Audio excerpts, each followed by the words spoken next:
زنا جس نے کیا، زنا کیا ہے؟ غیر قانونی کام کیا تم نے، شادی نہیں کیا تھا ایک مرد اور ایک عورت، ان دونوں نے جسمانی تعلق قائم کیا، تو اللہ فرماتا اگر یہ غیر شادی شدہ ہے، میرے عزیزو زنا ایک بہت سنگین جرم ہے۔ زنا پر اسلام نے جو پابندیاں لگائی ہیں وہ سنو، تم تو اب زنا کے بعد ہو سکتا ہے قانون لگاؤ گے، ریپسٹ کے لیے یہ ہے 10 سال کی سزا، 18 سال کی سزا، کسی کے یہاں 14 سال کی سزا، نابالغ بچی کے ساتھ ہو جائے تو اس کو عمر قید کی سزا۔ سزاؤں کا نفاذ یہ تو بعد میں ہوگا، اور تم تو یہ پہلے سے سوچ رہے ہو یہ کر کے آئے گا تب یہ سزا ہوگی۔ اسلام کیا کہتا ہے؟ جینے کا سلیقہ صرف اگر تم چاہتے ہو تو جینے کے سلیقے میں یہ صرف یہ نہیں آتا 4 دیواری کے اندر جینا، انسان کے جینے کے سلیقے میں اس کی تجارت بھی آتی ہے، اس کی شادی بیاہ بھی آتے ہیں، اس کے پڑوسی بھی آتے ہیں، اس کا بازار بھی آتا ہے، اس کا بزنس بھی آتا ہے، حتیٰ کہ اس کا حکومت کرنا، اس کا وزیر بننا، سپاہی بننا، یہ ساری چیزیں جینے کے حقوق میں آتے ہیں، اور ہر شوشے پر اسلام تمہیں پورا چیپٹر عطا کرتا ہے، ایک مسئلہ نہیں، پورا چیپٹر ہے۔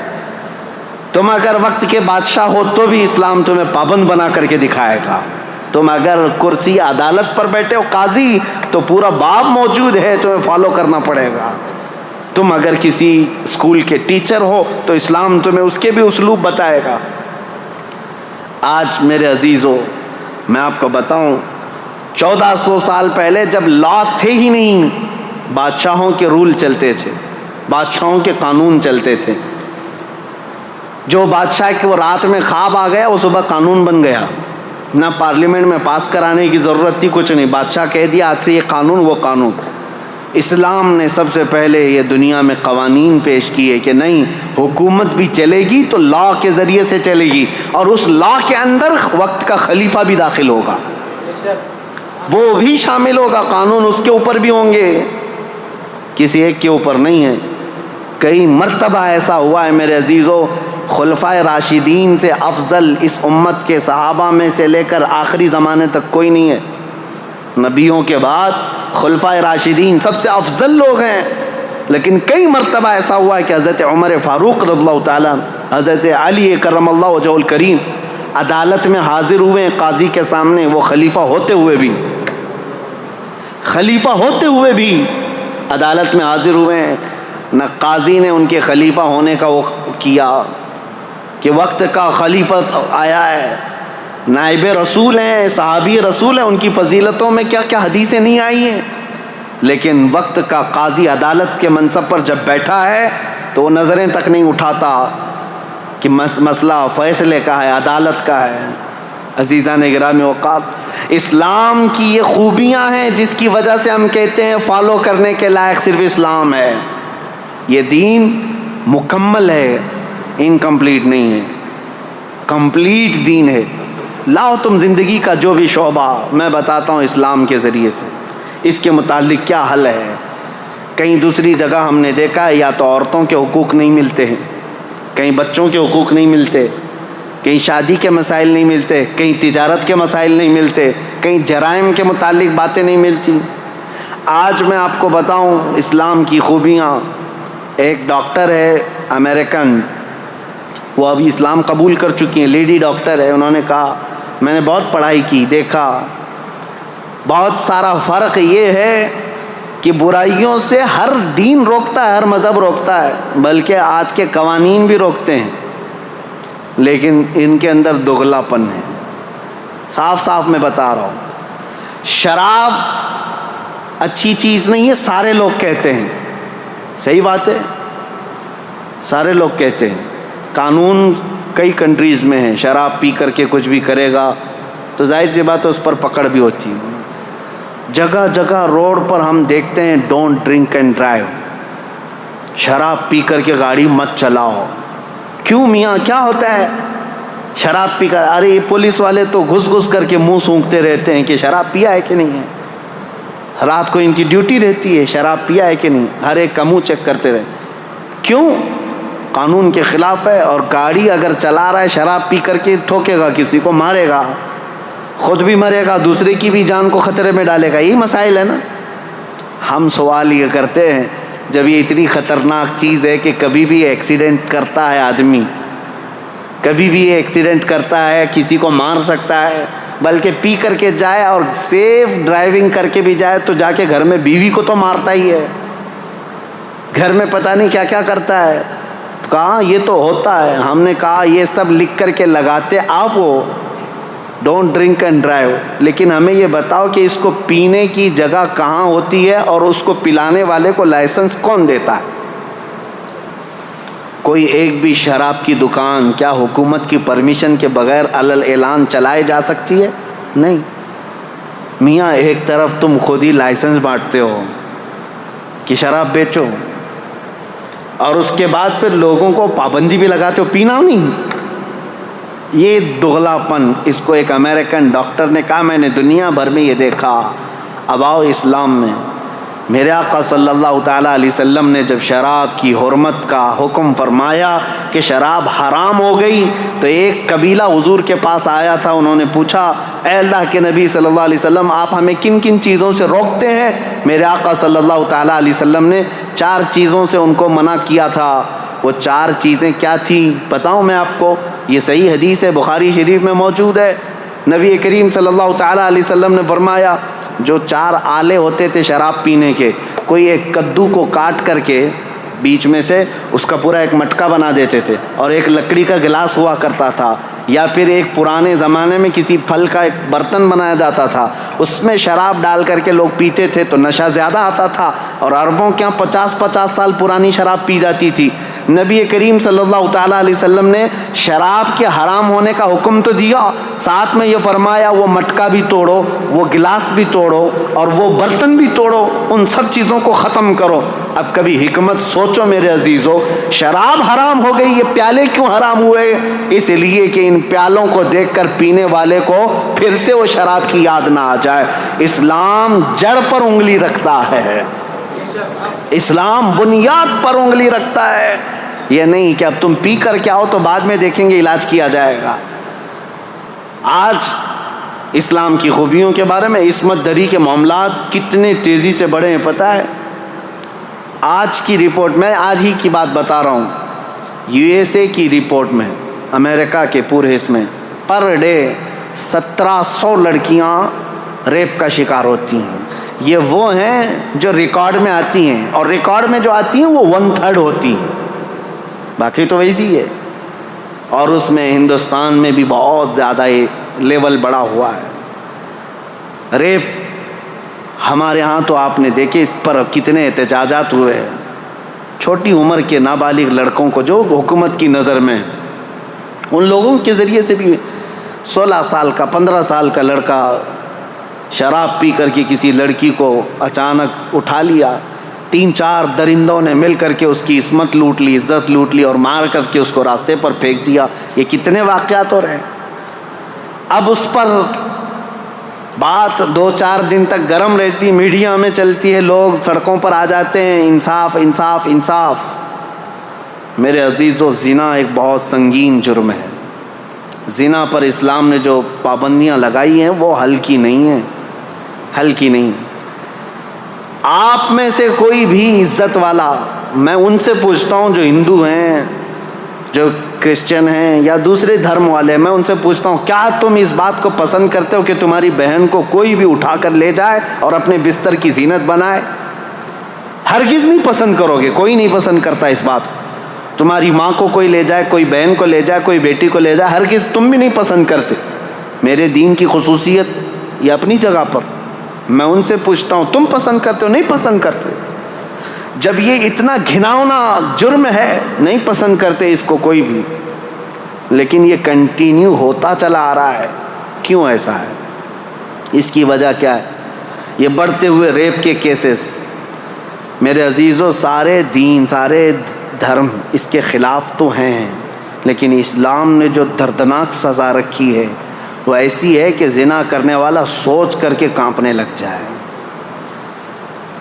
پورے سورہ نور کی شروعات اللہ تعالیٰ نے یوں فرمایا، سورۃ انزلناہا وفرضناہا وانزلنا فیہا آیات بینات لعلکم تذکرون الزانیۃ والزانی فاجلدوا کل واحد منہما 100 جلدہ ولا تأخذکم بہما رأفۃ فی دین اللہ ان کنتم تؤمنون باللہ والیوم الآخر وَلْيَشْهَدْ عَذَابَهُمَا طَائِفَةٌ مِّنَ الْمُؤْمِنِينَ. پوری آیت ہے، اللہ تعالیٰ فرماتا ہے زنا جس نے کیا، زنا کیا ہے؟ غیر قانونی کام کیا تم نے، شادی نہیں کیا تھا ایک مرد اور ایک عورت، ان دونوں نے جسمانی تعلق قائم کیا، تو اللہ فرماتا ہے اگر یہ غیر شادی شدہ ہے، غیر شادی شدہ مطلب مرد بھی شادی شدہ نہیں تھا، عورت بھی شادی شدہ نہیں تھی، ان کی شادی کی بات نہیں ہو رہی، یہ پرسنل ان کے اپنے اپنے گھروں میں شادی شدہ اگر نہیں ہے تو ان کو 100 کوڑے مارو. کوڑا جو ہے نا وہ بیلٹ نہیں ہوتا ہے صرف، یا کوئی رسی کا نام نہیں، وہ چمڑے کا بیلٹ ہوا کرتا بڑا، ایک بار آج لگ جائے تو چمڑی ساتھ میں لگ کے آ جائے. 100 کوڑوں پر تو آدمی کی موت بھی ہو سکتی ہے، بلکہ قریب موت کی ہو جاتا ہے. اور اگر شادی شدہ ہے تو کہا گیا کہ پتھروں سے اس کو ہلاک کر دیا جائے گا. سنسار، اس کو لوگ مذاق میں لیتے ہیں. آج وہ لوگ یہ کہتے ہیں اتنا خطرناک کہ کسی کو مار دیا جائے گا. ہم نے ان سے پوچھا جن کی بیٹیوں کا ریپ ہوا ہے، ان سے پوچھو معلوم کرو، تو وہ کہتے ہیں نہیں، جو ریپسٹ ہے وہ اگر ہمارے ہاتھ میں آ جائے تو اس کو جلا دیں، اس کو کاٹ دیں، اس کو مار دیں گے ہم. یہی فرق ہے تمہارے میں. اسلام ہر بیٹی کو اپنی بیٹی کی عزت دیتا ہے. ریپسٹ کو یہ جو دردناک سزا دی گئی، زانی کو، قرآن کی ترتیب سنیے، صرف اتنا ہی نہیں ہے کہ ان کو رجم کیا جائے گا یا کوڑے مارے جائیں گے، بلکہ اللہ تعالیٰ فرماتا ہے وَلَا تَأْخُذْكُمْ بِمَا رَأْفَةٌ فِي دِينِ اللَّهِ. ان دونوں کے بارے میں اللہ کے دین میں کے معاملات میں ذرا برابر بھی نرمی مت کرنا. اللہ کا حکم ہے یہ. اور پھر اس کے آگے تیسرا حکم یہ ہے وَلْيَشْهَدْ عَذَابَهُمَا طَائِفَةٌ مِّنَ الْمُؤْمِنِينَ. ایسا نہیں کہ تنہائی میں کہیں کسی روم میں لے جا کر کے مار دو ان دونوں کو. اللہ فرما رہا ہے ان کی سزا پر سارے مومنوں کو جمع کرو، سب کے سامنے سزا ہوگی. یہ سزا اتنی دردناک ہوتی ہے میرے عزیزوں کہ انسان سوچنے سے بھی کانپنے لگ جاتا ہے. یہی تو وجہ تھی کہ اسلام نے جڑ پر پابندی لگائی. اب میں آپ کو بتاتا ہوں یہ بڑا گناہ ہے، بڑی سزا ہے. وہاں تک پہنچے ہی کیوں؟ ہم سزا دیں ہی کیوں اتنی بڑی؟ اور یہ آدمی وہاں تک جائے ہی کیوں؟ زنا ہوتا ہی کیوں ہے؟ زنا تک پہنچتا ہی کیوں ہے؟ اس کے لیے اب میں اسلام کی خصوصیت بتاتا ہوں. سوال یہی تھا نا کہ اسلام کو ہی کیوں فالو کریں، سوال یہی ہے نا اسلام کی پیروی کیوں کریں. اب سنو، تم تو اب زنا کے بعد ہو سکتا ہے قانون لگاؤ گے ریپسٹ کے لیے یہ ہے 10 سال کی سزا، 18 سال کی سزا، کسی کے ہاں 14 سال کی سزا. نابالغ بچی کے ساتھ ہو جائے تو اس کو عمر قید کی سزا. سزاؤں کا نفاذ یہ تو بعد میں ہوگا، اور تم تو یہ پہلے سے سوچ رہے ہو یہ کر کے آئے گا تب یہ سزا ہوگی. اسلام کیا کہتا ہے وَقُلْ لِلْمُؤْمِنِينَ يَغُضُّوا مِنْ أَبْصَارِهِمْ. اے محبوب اپنے غلاموں سے فرما دیں اپنی نگاہیں نیچی رکھیں. زنا تک جاتے ہی کیوں؟ وَلَا تَقْرَبُوا الزِّنَا إِنَّهُ كَانَ فَاحِشَةً. اللہ فرماتا ہے زنا کے قریب بھی مت جاؤ، وہ بہت بڑی بے حیائی. اور رب تعالیٰ نے صرف مومن مردوں سے نہیں فرمایا وَقُلْ لِلْمُؤْمِنَاتِ يَغْضُضْنَ مِنْ أَبْصَارِهِنَّ وَيَحْفَظْنَ فُرُوجَهُنَّ. اور اے محبوب مومنہ عورتوں سے بھی کہہ دیں وہ اپنی آنکھیں نیچی رکھیں، اپنی شرمگاہوں کی حفاظت کریں. وَلَا يُبْدِينَ زِينَتَهُنَّ. اے محبوب ان سے کہہ دیں اپنی مومنہ عورتوں سے، امتیوں سے، کہ وہ اپنی زینت کا اظہار نہ کریں. یہ قرآن کا حکم ہے. عورت اپنی زینت کا اظہار کس کے پاس کر سکتی؟ الا لبعولتہن، اپنے شوہروں کے پاس، او آبائہن، اپنے باپ کے پاس. یہ جن لوگوں کا ذکر آیا ہے قرآن میں ان کے سامنے، اپنے بیٹوں کے سامنے، اپنے بھانجوں کے سامنے، اپنے بھتیجوں کے سامنے، بس ان کے علاوہ کسی کے سامنے عورت اپنی زینت کا اظہار نہ کرے. اب مجھے بتاؤ اسلام نے کہاں روک لگائی ہے؟ جہاں سے شروعات ہوتی ہے النظرۃ سہم من سہام الشیطان. اے نوجوانوں توجہ سے سن لو، میرے آقا صلی اللہ علیہ وسلم نے فرمایا نظر جو ہے شیطان کے تیروں میں سے ایک تیر ہے. نظر سے شروعات ہوتی ہے. نظریں دو چار ہوئیں، اس کے بعد پھر جسم حرکت کیا، دل کے اندر وسوسے پیدا ہوئے اور اس گناہ کے ارتکاب کے لیے آدمی دوڑ پڑا، لیکن شروعات ان آنکھوں نے کی تھی اور قرآن نے وہیں پر پابندی لگائی تھی۔ یہ میرے دین کی خصوصیات ہے۔ تم پوچھتے ہو اسلام کو ہی فالو کیوں کرے؟ یہ جرائم کو، کرائم کو ایسے روکتا ہے جہاں سے اس کی شروعات ہوتی ہے۔ جہاں چشمہ پھوٹنے والا ہے وہیں پر بند باندھ دو، پانی بہہ جانے کے بعد گٹر بند کرنے سے کچھ نہیں ہونا۔ جہاں سے سوتا پھوٹا ہے اسی کو روکنا ہے۔ اسلام وہاں پر بند باندھتا ہے، نظروں کو نیچی رکھو۔ چوری پھر بھی گھٹتی نہیں آج، چوری کا آپ یہ دیکھیں ریشو تو کم نہیں ہوا ہے، بڑھتا ہی جا رہا ہے۔ چوروں سے کیسے چھٹکارا حاصل کریں؟ اسلام نے اس کے لیے بھی حل بتایا۔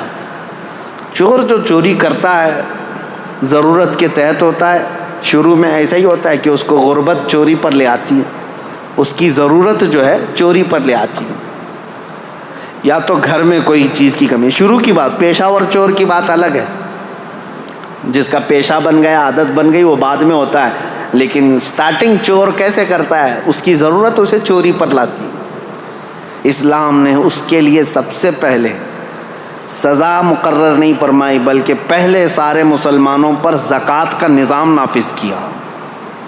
زکوٰۃ کا نظام ایسا نافذ کیا، امپلیمنٹ کیا ہے کہ تم میں سے ہر کوئی اپنے مال کا 2.5% نکالے۔ اگر صحیح معنوں میں مسلمانوں کا مال جس طرح بیت المال میں جمع ہوتا تھا، نکل جاتا، اور جو جو ضرورت مند ہوتا اس کے گھر پر یہ مال پہنچتا، تو چوری پر ہاتھ کاٹنے کی سزا ہے اسلام میں۔ ہاتھ کاٹنا بعد میں ہوتا، چوری کرنا بعد میں ہوتا، جب اس کی ضرورت پوری ہو رہی ہوتی تو چوری کا خیال بھی دل میں نہیں آتا۔ ابتدا یہاں سے آج یہ طوائف کے اڈے جو چلنے لگ گئے، ان کو بھی باضابطہ لائسنس ملتا ہے۔